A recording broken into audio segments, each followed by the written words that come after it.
Born into rhythm, roots, family, and Kingston beginnings. Sean Paul Ryan, Francis Henriques was born on January 9th, 1973 in Kingston, Jamaica, a city where music is not background noise, but a way of life. His upbringing was grounded in structure and ambition. Coming from a mixed heritage with Portuguese Jewish roots on his father's side, Sean Paul grew up exposed to both traditional values and Jamaica's vibrant street culture. His household emphasized discipline, education, and physical excellence. Music was everywhere in Jamaica, but it wasn't yet his destiny. Kingston itself, however, played a quiet role in shaping him. Its contrasts of beauty and struggle, its rhythms pouring from sound systems, and its culture of lyrical competition planted early seeds that would later bloom. Finding his voice, youth, sports, and the pull of music. Sean Paul's first passion was not music, it was sport. A gifted swimmer, he represented Jamaica at the Carifta Games, training relentlessly under strict routines. Swimming taught him breath control, endurance, and mental toughness, skills that would later define his vocal delivery and stage stamina. While he trained in pools by day, he absorbed dancehall by night. The sounds of Shabba Ranks, Supercat, Buju Banton, and the rise of modern dancehall surrounded him. He listened more than he spoke, learning rhythm, cadence, and the power of patois. Music became less of a hobby and more of a calling. Eventually, the pool could no longer compete with the pull of the mic. From underground to unstoppable, entering dancehall. Sean Paul entered the dancehall scene quietly but deliberately. Under the mentorship of Bobby Digital, one of Jamaica's most respected producers, he recorded early tracks that circulated through underground sound systems. These were not commercial hits, but they earned respect. Dancehall is a proving ground. Sean Paul sharpened his voice, his timing, and his confidence through clashes, dub plates, and live performances. His athletic discipline translated into relentless work ethic. He wasn't trying to imitate anyone. He was building his own sound. By the late 1990s, his name was becoming known in Jamaican music circles. He was no longer an experiment. He was a contender. The world learns the name. Breakthrough and global explosion. The turning point came in the early 2000s. Sean Paul's sound, raw, energetic, unapologetically Jamaican, began crossing borders. International audiences were hearing dancehall not as novelty, but as mainstream power. His breakthrough album catapulted him onto global charts.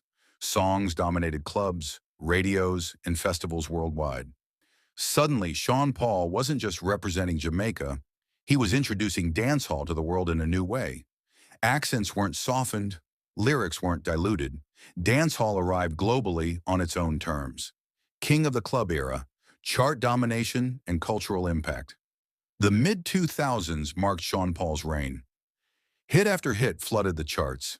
His music became a global soundtrack, played in clubs from Kingston to Tokyo, New York to London. What made this era historic wasn't just success, it was influence. Pop, hip-hop, and electronic music began borrowing dancehall rhythms. Artists sought his voice for collaborations. Dancehall was no longer underground, it was global pop culture. Sean Paul had become a cultural force, reinvention and resilience, staying relevant in a changing industry. As music trends shifted, Sean Paul adapted without abandoning his roots. While many artists faded, he evolved, experimenting with new sounds, embracing digital platforms, and understanding global audiences. Rather than chasing trends, he collaborated strategically, keeping his identity intact. His longevity became one of his greatest achievements. Where others peaked, Sean Paul endured. This era proved his career was not accidental, it was intentional. Collaborator of generations, bridging dancehall, pop, and Afrobeats. From pop superstars to emerging Afrobeat artists, Sean Paul became one of the most sought-after collaborators in global music. His voice bridged generations and continents.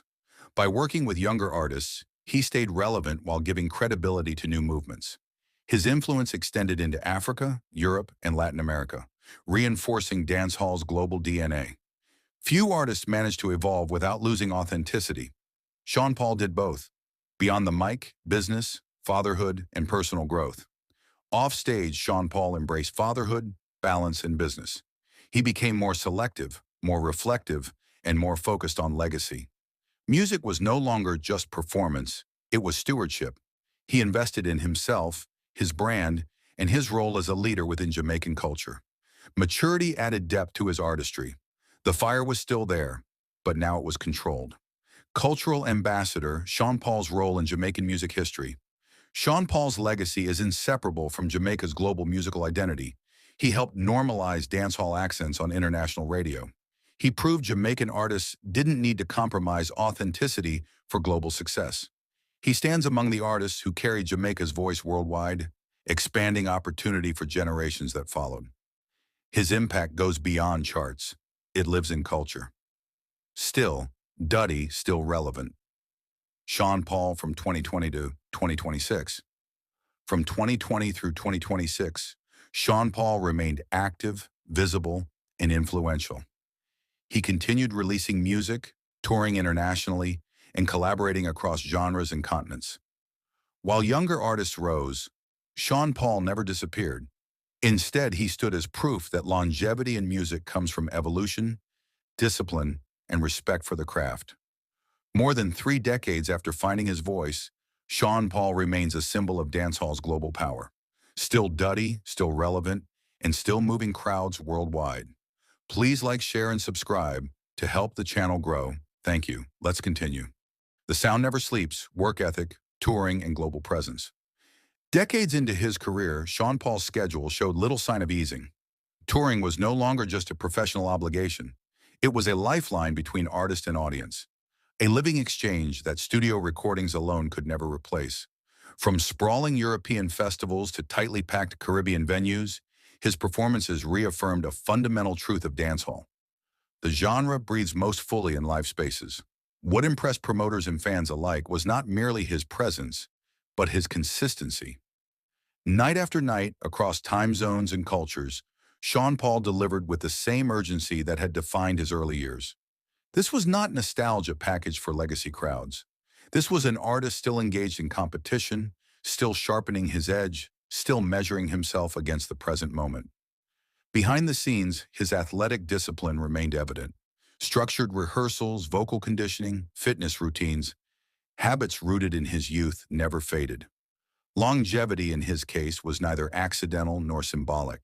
It was the product of maintenance, self-awareness, and an unwavering mindset that treated every stage as something to be earned anew. The evolution of dancehall and Sean Paul's place within it. Dancehall did not stand still as the years passed. The genre splintered and expanded, absorbing trap elements, merging with Afrofusion, crossing into Latin rhythms, and adapting to a digital-first world where virality could eclipse craftsmanship. Some veterans resisted the changes, retreating into familiar formulas. Others simply vanished from relevance. Sean Paul chose adaptation without surrender. He remained anchored in traditional dancehall foundations while allowing his sound to converse with emerging movements. Rather than chasing youth culture, he collaborated with it, meeting new artists on equal footing, not as a relic seeking relevance, but as a peer with something still to contribute. In this way, he became a bridge between eras. To pioneers, he represented continuity. To newcomers, legitimacy. Features with Sean Paul were not just strategic chart plays. They were endorsements, signals that an artist had stepped into a lineage that mattered. Criticism, pressure, and the weight of representation. With global visibility came scrutiny. As one of the most recognizable Jamaican artists worldwide, Sean Paul often carried expectations far heavier than any individual should. Debates followed him about commercialization, crossover appeal, and what it meant to be authentic in a genre born from resistance and community. Yet Sean Paul never claimed to represent every facet of dancehall. He represented his lane, one built on clarity of voice, confidence of delivery, and communication that could cross borders without dilution. Rather than respond defensively, he responded consistently. He kept working. He kept touring. He kept releasing music that sounded unmistakably like him. In time, the work itself became the rebuttal. And the work endured. Personal losses, perspective, and inner balance. No long journey remains untouched by loss. Friends drifted away. Some were lost entirely. The industry changed faces, priorities, and pace. The demands of visibility required not only physical stamina, but emotional resilience. As the years passed, subtle shifts emerged in his music and presence. The aggression of proving gave way to the confidence of belonging. The urgency softened into groove. Fatherhood introduced a deeper sense of responsibility. Success no longer needed constant validation because its purpose had evolved. Balance became a new metric of achievement. Not withdrawal, but alignment. Not retreat, but sustainability. Legacy in real time. Watching the next generation rise. Few artists are granted the perspective of watching their influence unfold while they remain active participants. Sean Paul witnessed younger generations adopt elements of his cadence, his structure, his unapologetic confidence. Not as imitation, but as evolution. Dancehall's growing global acceptance, its presence in pop, Afrobeat, Latin music, and beyond, carried traces of doors he helped open. More importantly, those doors stayed open. Unlike many legends who find themselves sidelined by new movements, Sean Paul remained welcomed in modern spaces. His relevance was not ceremonial, it was functional.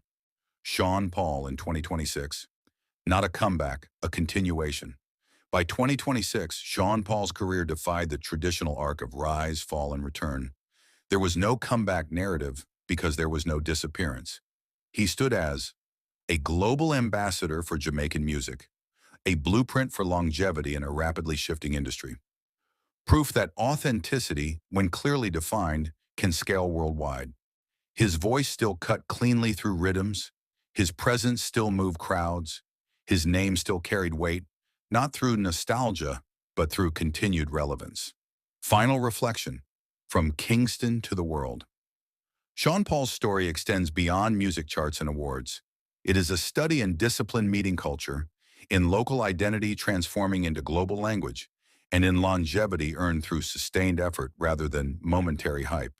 From swimming lanes to sound system stages, from Kingston streets to international arenas, his journey mirrors Jamaica's broader influence on the world.